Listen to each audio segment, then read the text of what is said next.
Smooth transition again. Very smooth. I have to say, Miguel, you were on fire. I agree. Finishing off at the peak. Yeah, as it should. Wow. Still going on. Everything is possible. Yes, so let's jump right in while we are in a good mood. Yes, we start with a film, which sadly we didn't get a Q&A with, but I don't know, pretty interesting visually and thematically, and I don't know, what were some first impressions or some first thoughts in the room? Anybody want to make a sign for like, I want to be the first person to talk about this? Yes. I saw that film for the second time now, and I enjoyed it the first time, and now I think I fell in love.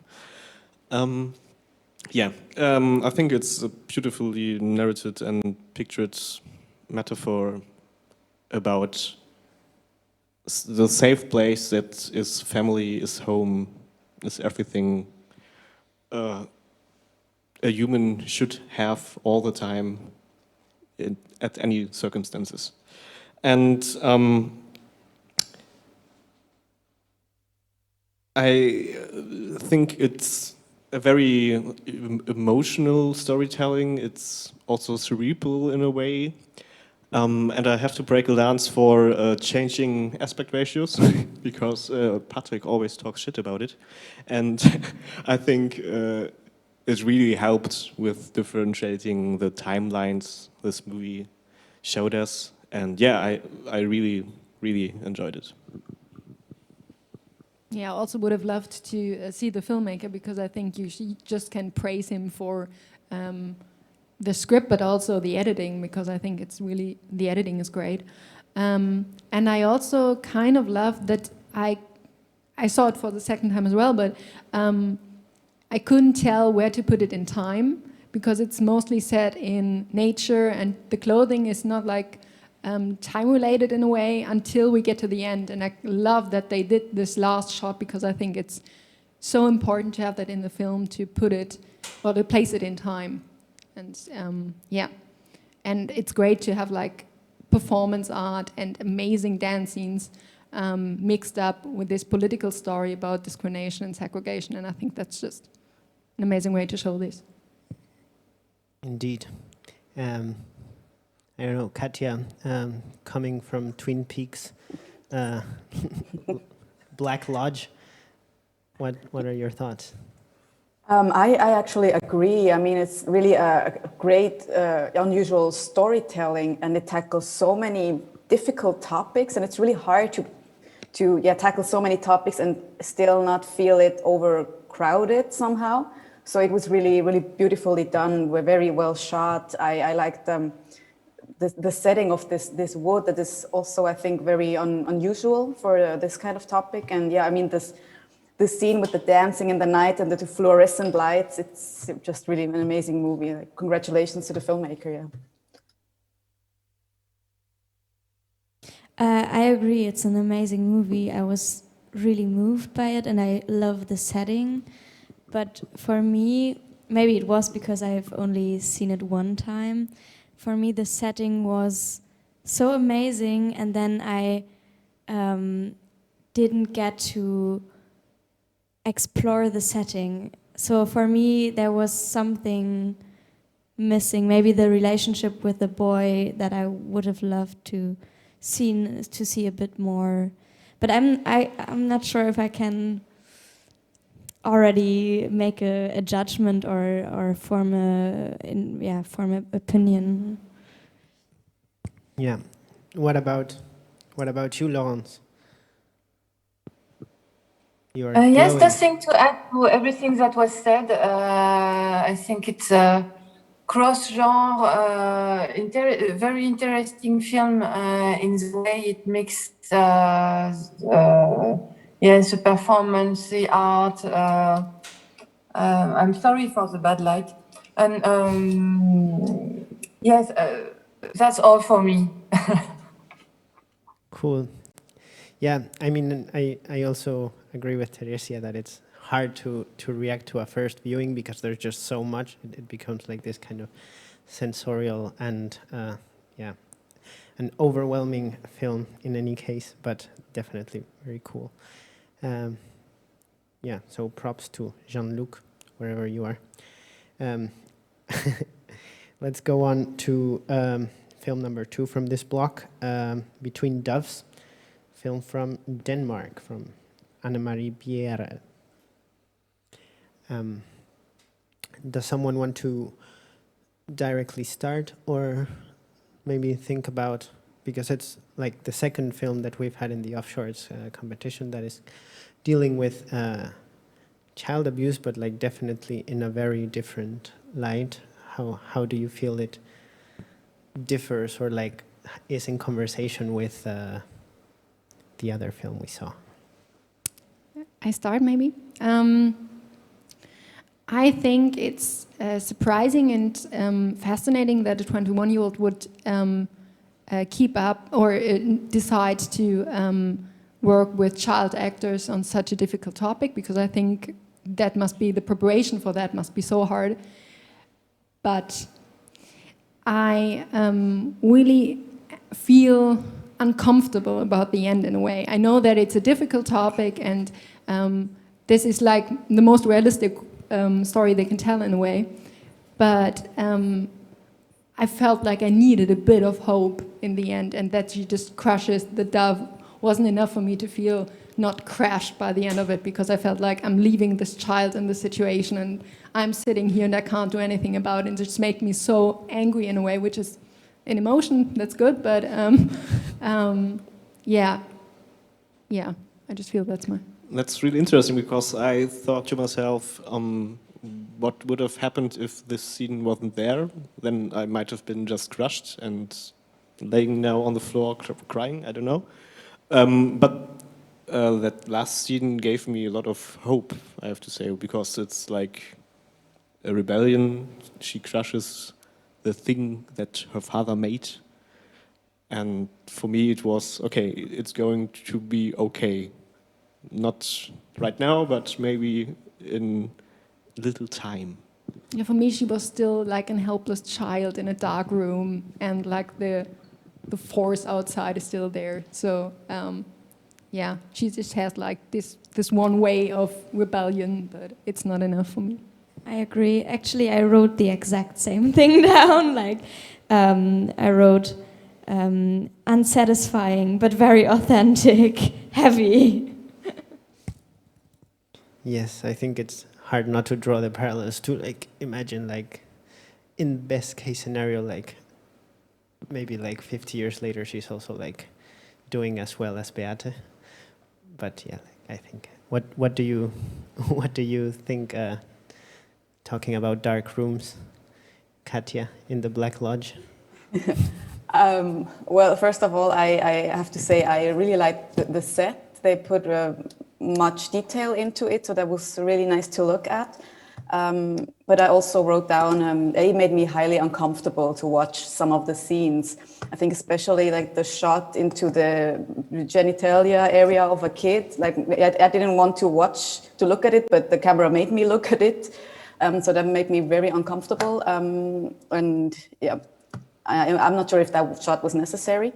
But I also wrote down about the ending. It also, for me, it was not enough, because she was like crushing it, and I was like, okay, yes, she's getting her power back, but then it was over. So I also was looking for something more, something to comfort me, or yeah, power me and her, and yeah, that was my thoughts.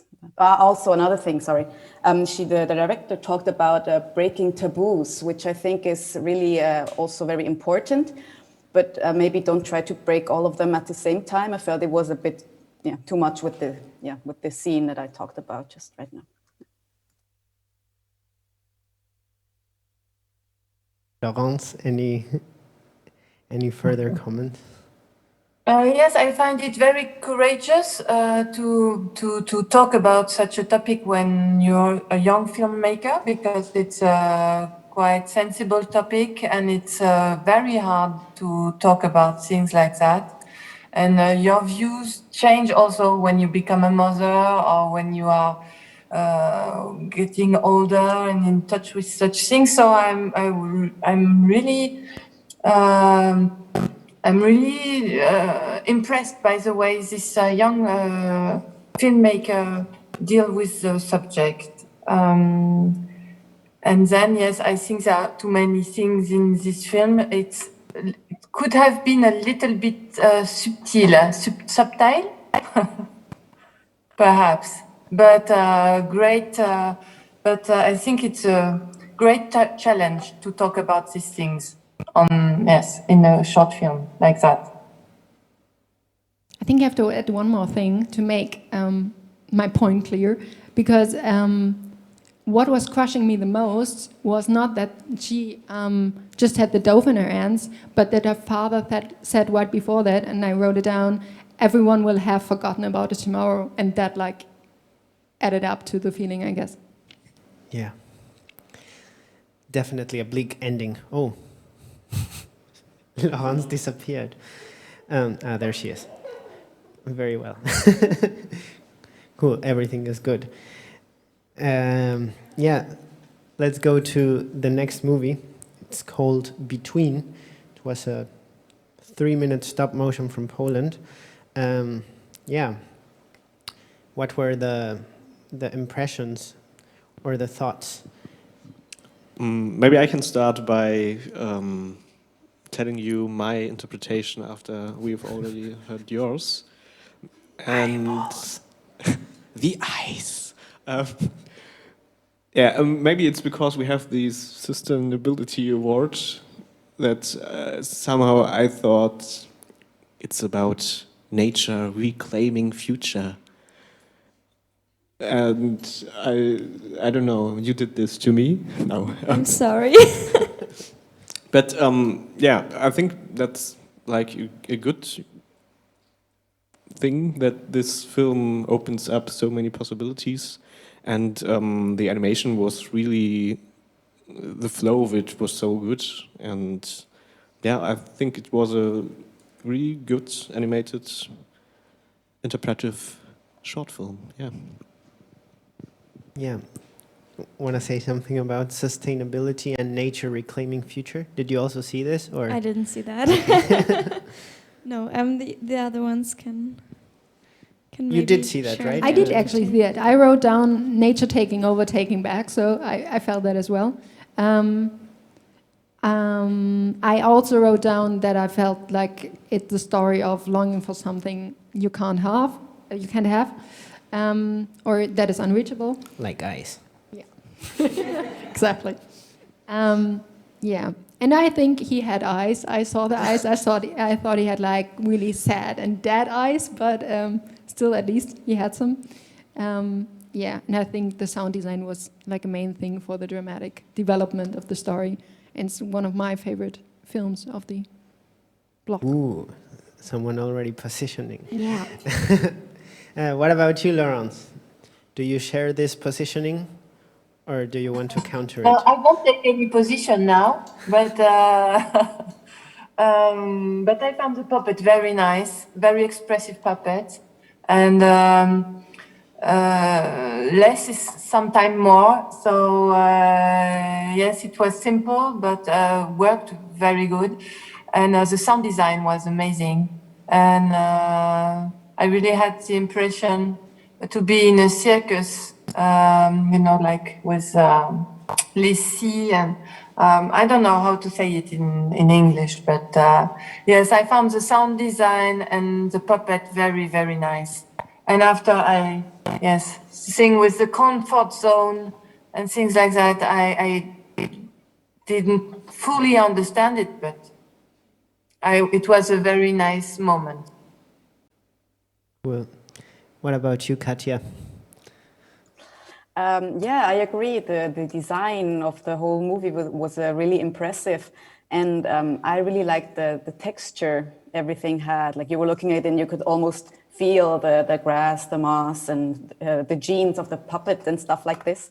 I did not neither see the weird eye thingy nor the future grabbing whatever thingy.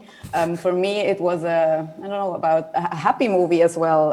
His thoughts somehow get lost in space, but his body is rooted on Earth, but everything is fine. He's just happy being in space. And yeah, for me, it was a really happy movie. I also enjoyed it. And the light setting was also really nice.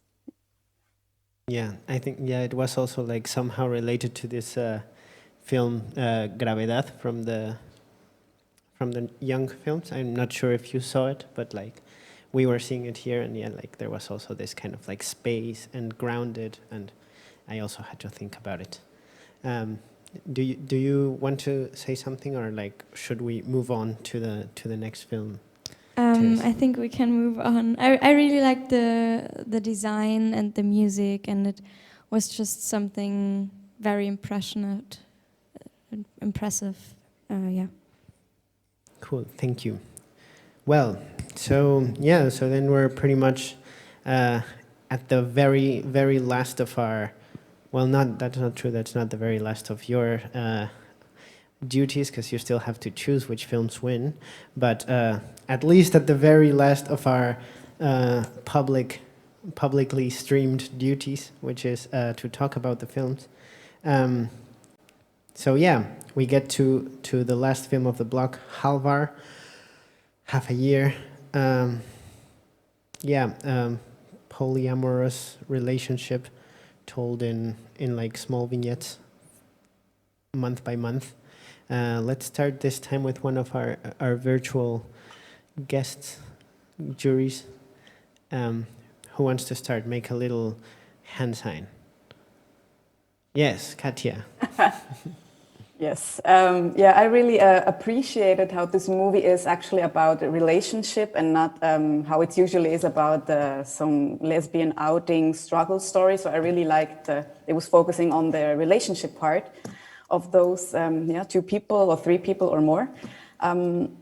I was wondering why one of them is always cleaning stuff, but that's just a detail. I agree it was really a high quality movie. It was really nice made. I felt the change of the season, like starting with the warm summer and everything is cozy and then it changes. So that was really, really well made. Even though I'm not sure it was actually necessary to put in the titles with the months. I think just a small fade to black would have been enough to realize some time has passed. But also now seeing the director duo, I think this movie really gained so much from it having so many different perspectives and experiences joined in together to make this movie. So that was really, congratulations to the directors again. Yes. What about you, Laurence? Yes, I find it's a very great topic, and it was filmed in a great way. It could have been between men and women, and between men also. I think it's polyamour. It can happen to everyone, actually, more or less. And it was a very good description of how it installs, how everything is set in this relation between the two lovers, or the four lovers, or I don't know how many lovers she has. But yes, I find it was a great moment. It was a great film, and I loved the meeting with the two directors, the people who, voilà. Yeah. Are you making this sound, or is it a glitch? Like sometimes it looks like your mouth moves when this sound comes up, like krok. Probably not you. Do you want to say something, Emily, or Sure. shall we throw someone else before? No, it's fine. Let me think. I think the film not just captures relationships in a young age, but it also captured the feeling of frustration when you're not being able to handle situations or handle feelings. And I think that was done pretty well. I also felt like, Katja, that the structure of the episodes I'm not sure if I needed that, and I felt like they added that afterwards. Then they said so. And I also had one main problem, I guess, because I always felt like I should have compassion with the main protagonist, but it was kind of difficult for me because how do I say it? We didn't get to meet her in a way, because all they were talking about was the relationship. They never talked about anything else. She was cleaning, but we didn't know anything about her personality or her life, so it felt quite difficult. I found it quite difficult to bond with her.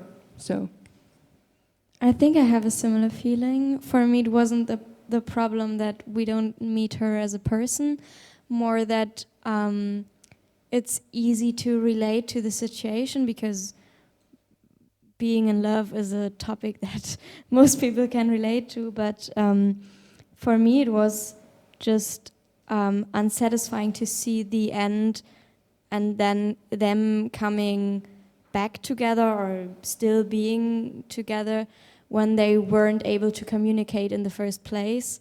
And for me, this movie is really about communication and communication in a relationship. And I felt the urge to tell her that they need to come up with a way to communicate, because obviously there was a lot of pain and suffering and the feeling of not being able to open up. So it felt almost like not the wrong decision, but a decision that I wasn't able to fully to relate to, because I didn't know the circumstances.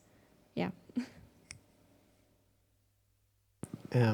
Sebas, do you have anything to add to this very eloquent? Maybe I wanted to say kudos to Station Next, because who would have thought that educating young people is beneficial to filmmaking? Great idea. I don't know why not everyone is doing it, but it must be the Danish water. I have to say I had the fear then when these episode time titles, the month came in, that we would see all the month. And I was glad that they skipped them, because the character development is, I think, it's really there when we don't see them on screen. And I think that was a good choice, and I enjoyed that. Yeah, I mean, I stand with you, and like I enjoyed the kind of like absence of certain things in the film for a change, but yeah. So, do we have any other pressing things to add from any side? So, I guess that's it. We're on the other side of this hypothetical mountain. Yeah, metaphorical mountain. So now we just have the hardest work. The other mountain. Yeah, like the next mountain, which is like when you come to the summit and it's like, oh, that's not actually the summit. Like, yeah. So now you're gonna have to discuss which of these films gets one of the prizes and one of the other prizes. And the audience will decide who gets the audience award. So, yeah, that's it. I don't know how to end this. Like, we should have something like celebratory, but... Confetti or yeah, something. I have not prepared anything. Maybe we can, like, throw some fish around. Also, you have the blinking rings you can throw. Yes, true. Yeah. You get a blinking ring.